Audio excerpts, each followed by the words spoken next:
যে কারণে জামাল ছেলেরা জীবন দিল, আসলে তা আমাদের যে অধিকার প্রতিষ্ঠা হওয়ার কথা ছিল তা এখনো হয় নাই। আমরা জাতির রন্ধ্রে দেখতে পাই চাঁদাবাজি, দুর্নীতি, লুটতরাজ, ধর্ষণ, হত্যা, খুন।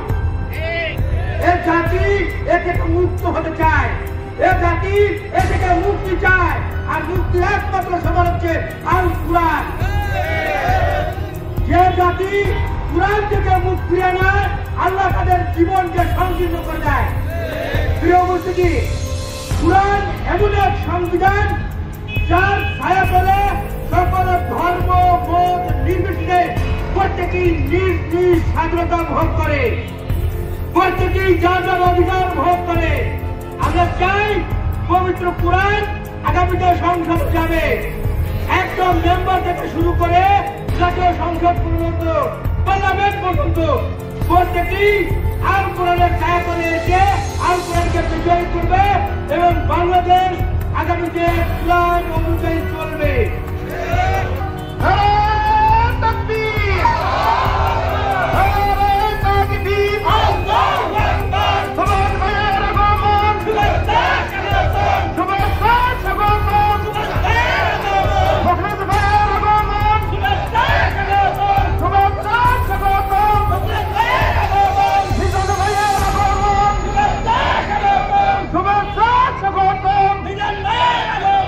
যদি সুষ্ঠুভাবে নির্বাচন সে ঢাকা বিশ্ববিদ্যালয় হয়ে থাকে হয়, তাহলে সে জায়গা শিবিরের প্যানেল সহ বিজয় হবে।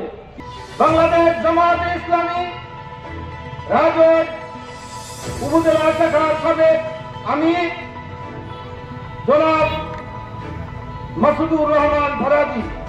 ভাই সাহেব, এই বাংলাদেশ মতিউর রহমান নির্মিতানির বাংলাদেশ, এই বাংলাদেশ আলী হাসান মোহাম্মদ মুজাহিদের বাংলাদেশ, এই বাংলাদেশে ইসলামের বিধান আমরা কায়েম করেছি। আমরা দীর্ঘদিন যাবৎ মাঠে ময়দানে একটি স্লোগান দিতে পারিনি।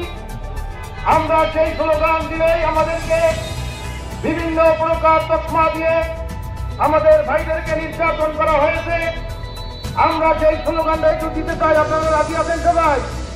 আমরা কাজা কাফারা আদায় করে আমরা যে স্লোগান দিতে চাই, নারায়ে তাকবীর, নারায়ে তাকবীর, নারায়ে তাকবীর, দিন ইসলাম, দিন ইসলাম,